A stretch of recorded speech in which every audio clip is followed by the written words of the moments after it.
Economics are concerned with the distribution and production of resources with the depletion of goods and services.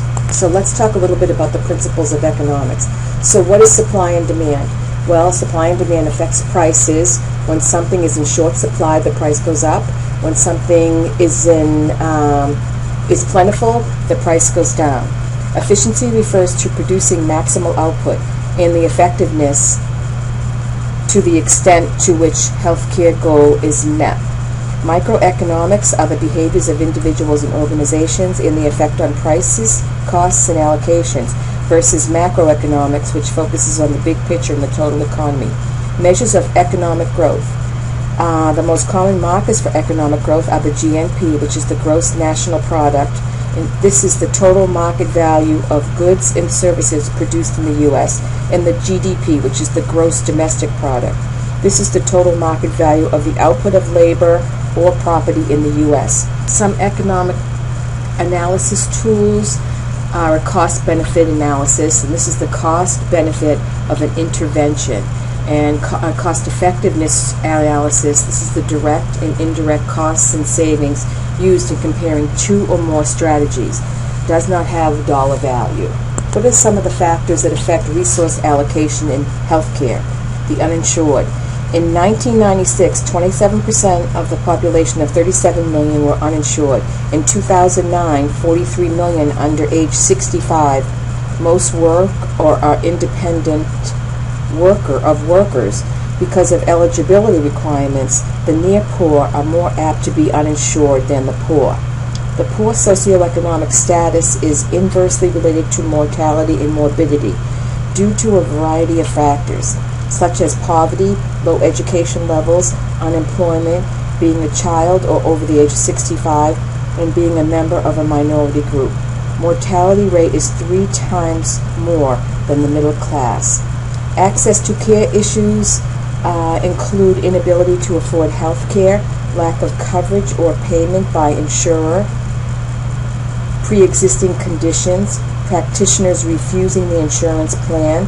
Additional barriers include lack of transportation, no after-hours care, family care obligations, lack of copay. Legislation that is up and coming should take care of most of these issues, but will also cultivate new problems that are not yet known. Rationing of health care can control the use of services and technology, such as refusal to accept Medicare and Medicaid. Rationing and access are major public health problems. Healthy People 2020 are strategies to provide better access for all. What are some of the issues that affect health? Personal behavior or lifestyle, environmental issues including physical, social, and economic environments, human biology, and the healthcare system. Of these, the healthcare system has the least effect, with behavior and lifestyle having the greatest effect. 97% of healthcare dollars is allocated to secondary and tertiary care, so a higher value needs to be placed on primary prevention. The result of increasing primary prevention is reduction of staffing needs and profitability of the healthcare system, which is the largest employer in the United States, but in turn will decrease spending by reducing human and economic costs and increase the quality of life by reducing the burden of avoidable illness and disability. The healthcare system in the United States developed in 4 stages. The first phase was 1800 to 1900, and this was characterized by infectious epidemics and inadequate care. The second phase was 1900 to 1945. This was the period when acute infections and trauma and the development of specialty hospitals occurred. The third phase, 1945 to 1984, was characterized by chronic disease and increasing facilities to care for the ill. The fourth phase, 1985 to the present, was the time when emergence of infectious disease, whether they are new or old, and more acute patients in facilities with shorter lengths of stay have occurred. So what is the future of healthcare? Well, there are going to be many challenges in healthcare in the future. The emergence of new and old communicable infectious diseases. When we talk about old ones, we're talking about, like, for instance, pertussis. How pertussis has come back, and it's not necessarily something that we had seen in a real long time. We had a big gap of pertussis, and all of a sudden pertussis is back. or even smallpox. We could definitely see the emergence of smallpox again, even though it's been eradicated for quite some time. We're going to see more foodborne disease outbreaks, acts of terrorism, many new challenges in health promotion, disease prevention, payments and costs increase from approximately 24 million in 1960 to more than 1.4 trillion in the year 2000. And in 2011 it was 2.8 trillion. This will outpace the gross domestic product. Spending increases, accounting for 17% of the latter. Influences in the future of healthcare will be demographics affecting healthcare. The aging of the population is one of the biggest factors.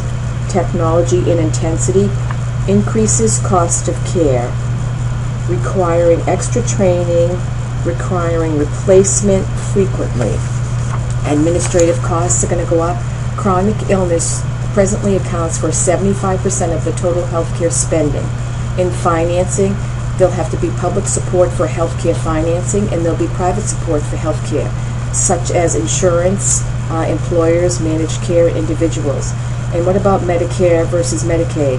Medicaid and Medicare overview is by the U.S. government. It's a sponsored program for low-income individuals and families to pay the cost of health care in the United States. The government-sponsored health care program for people above 65 years of age and people under 65 with certain disabilities and all people with end-stage renal disease. The beneficiary are the low-income families and individuals. The Medicare beneficiaries are senior citizens over the age of 65, end-stage renal disease, and disabled, eligible to receive SS benefits, Social Security benefits. Eligibility criteria: candidates are means tested. Criteria are very strict and vary from state to state. Beneficiaries of the program must have less than $1,000 in liquid assets. This is for Medicaid. The income restriction also varies. In New York, those earning less than $700 a month are eligible. It's available to all U.S. citizens under the age of 65 that qualify for the criteria. Medicare is available to all U.S. citizens above the age of 65, irrespective of income, providing that he or she pay taxes into the Social Security Fund. There is some variation in coverage. The program is run by individual states, so the type of coverage and policies may vary between states. Federally run, so the program and coverage is uniform throughout the country. Payments: in some states, Medicaid beneficiaries are required to pay small provider fees up to $30 a month for medical service. It also may require payment of deductibles and copay for certain services, depending on how much their income is. It also may require deductibles and copay for certain services provided under Medicare.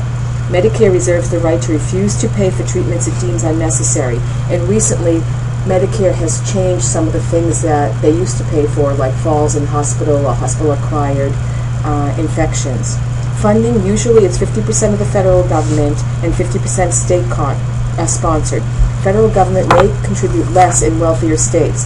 The federal government sponsors population-covered Medicaid payments, currently assist nearly 60% of all nursing home residents and about 37% of all childbirths in the United States. In 2007, about 44 million, which is 15% of the population, benefited from Medicare. Coverages can be different when comparing Medicare to Medicaid. There's a wider range in Medicare than Medicaid. Medicare covers hospitalization, x-rays, laboratory services. Medicaid covers midwife services, clinical treatment, pediatric care, family planning, nursing services, and in-home nursing facilities for 21 plus. Medicare is divided into two parts: Part A, which covers hospital care, and Part B, which covers medical insurance, and then they have Part D, which covers prescription drugs. Budgetary expenses: Medicaid accounted for 16.8% of the budget of states and 7% of the federal government.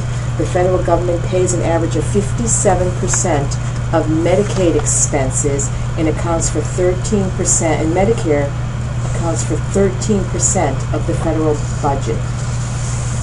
The payment system also includes paying healthcare organizations, retrospective reimbursement, and prospective payment. This has more recently come about.